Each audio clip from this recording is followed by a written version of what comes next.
We are here to talk about Thea, the Tomb Angel, because we have a new Fragment Fusion coming out on the 11th of May. Not too far away, he's going to put out Hex on everyone. We're going to look at Thea's damage. We're going to run through the Doom Tower, see what her damage is like. Is she viable by herself? Is she going to drop waves with Rule in her party, putting out all those debuffs of the Hex to increase her damage on that A2? She gets additional damage with Hex out there on each enemy up to 300%.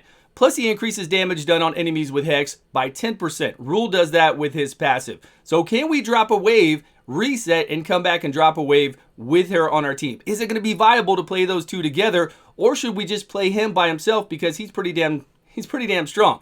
There he is, Rule the Huntsman. He puts all Hex debuffs on all the enemies out there for 2 turns. Now, these are only to drop waves in the Doom Tower. These champions won't be great against bosses because a boss will there'll only be one boss out there, right? Unless it has side minions, we'll only have one Hex out there that's only going to increase her damage by 50%. Keep in mind, it's only on that one ability, so it's not like everything out there is increasing the damage. It's only on that one AoE. So once we get to a boss, it's really no good to have either one of these champions. Maybe this guy by himself. He's actually pretty good. He's got a lot of stuff going for him down here on his passive. Rule will just help us put out all those Hex, so that then she can drop the wave quickly. If you want to go check out the video where we talk about it, it's right there. There is Brogni. It's actually a Brogni fix. If you want to know more about the fusion, you can go watch this video from yesterday and find out about the Brogni fix. 6,000 attack, 298 critical damage, and we have the speed and crit rate we need to get through here. Let's see what damage we do with only 2 Hex out there. So only 100% additional damage. So we need to do more damage, but that was only with 2. Here's with 3 up. Look at that damage. We're getting up there. We've got 3. We could apply 2 more. That's another 100%. Plus, if we have Rule with us, that's going to be 110% because of his passive. Let's go on to this next wave. Now, this next wave has some really high HP champions. We've got 3 of them on. We've got those 2 Coronars back in the back. So they have really high HP, but not really high defense. So, of course, we're going to do some serious damage. See what we get with 3 up against them. Okay, now we killed. 189. There we go. That's what I want to see. I want to see that 189. If we can get up to that 189, we'll be fine. And we're going to do more than that. We're going to do much more than 189. So we can drop waves with her, those 2 together. Now, do we need an increased attack? We made it through this whole entire wave with doing the pull-in champions and bringing her in there. I was reviving everybody with Duchess, but I just wanted to see what kind of damage we could do. She did some insane damage, of course. She's the one plowing everybody down. Now, here's my mock-up of what I think of a team that I would bring into the Doom Tower with them and why it's really not viable for the average player and not even viable for me to do this when I have Seer. Seer will drop the wave with Lydia. I'm bringing Lydia anyways. So I have this dwarf here in the beginning. What he can do is increase attack and increase turn meter. Say I have him at the 266 speed I need to outspeed everybody in the Doom Tower. He goes, he increases our attack, gives us the 25% turn meter increase, and then we have our Lydia go, give us that speed increase, decrease defense and weaken. She gives us a strengthen as well. But with that increased speed, we're going to then have this Royal Huntsman is actually our Rule. That's a mock-up of our Rule, the Hunt's Master. He would go, apply the Hex on everybody, and then Thea would go, drop all the waves, we'd reset with Kymar. But that would mean that if we actually do drop the wave right away, we're not going to be able to reset with Kymar. Everybody's going to die. We zone into the next wave. All our stuff's all cool down, and we all die because we're super fragile. Now, if somebody does not get a decreased defense or a weaken, maybe resist it, that's good for us because then we can whittle everything down and reset our abilities and be ready for the next wave. But what are we going to do for wave 3? It's just not a viable team for us really to play with this team comp. If you have a Duchess, could you bring those 2 in there with a Duchess and then kind of slow play it or make it through? Maybe. You might be able to. I'm not able to play them yet, but as soon as we can, we'll try it out. But then we're bringing in another Duchess. Right now, Lydia we can get through going through Faction Wars. These 2, Thea we can get through going through Doom Tower. And then the other one we can do is a Fragment Fusion, and then you need a full reset. You can't even bring somebody like... what's her name? You can't even bring a Renegade in here because she's not going to reset enough skills to get everybody back and ready to go. So it seems a little hard to play. But let's see what she can do on her own. Like, what can she do on her own right with some great gear going through here on a decent team? Can she really pull out some damage? Will it be viable to play her? We're, of course, going to get a decreased defense and weaken. We're not just going to burn them down. We're going to get some damage going. So here's me actually playing her. I've never really played her before. She looked too gimmicky for me on paper. I don't believe in her. I still don't believe in her, but there.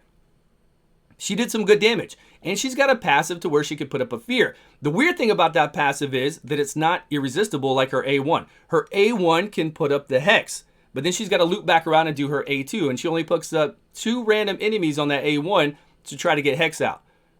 And then she'll come back around to it. And then if anybody on the enemy team takes 30% of their max HP as damage, she can put up a fear on everybody out there. It's a 50% chance per champion to put a fear up, and then she needs accuracy for that. So for her here, she doesn't have crazy high accuracy. I did put her in an accuracy banner, I believe, when I came into here for this to see if I could see the fear being applied. And I just don't see it being applied. Like, the fear is really not going up. So of course right here at the end though, we are doing our A1s, right? We got to be ready for this next wave. We can die in an instant, especially against this Abyss on the Abyss on the far left. She can nuke all of us. She's very strong in here. So we got to take control. We got to get our damage going. Let's see if we can get another. How many Hex do we have up? I think we only have 2 Hex right now.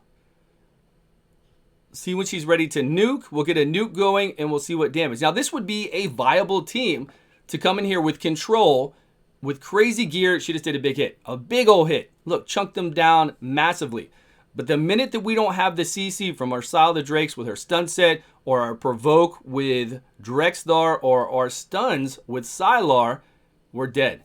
They will fall very, very easily. And of course, we've got a little bit of pickup with Drakes over here. She can revive, but it's fast though. It's not really a team I would run through the Doom Tower, but it is fast, and it's not going to work on all waves, right? Nothing really works on every single wave out there. And as soon as one of these Smash Lords removes everything and heals, then we're really trouble. We're in some big trouble then. Let's see what damage we can do. If we can't, there we stun both the Smash Lords. Okay, her skills aren't off cooldown. We're going to take another turn, put her under Veil so she can't be attacked. That's good. It's just not a champion I would advise to really gear out and try to do this. Nobody's using her as a full, there we go. Something, right? It's something. She's viable in this team. She is. I mean, we got through here. She was pretty viable in the team. She worked out for us, and she's doing some good damage going through these waves. So I'm sure as soon as we have him, those two together are really going to do, they're just going to drop waves. Those two together are without a doubt going to drop a wave. But then can we reset? Do we need increased attack? If we don't, that's good.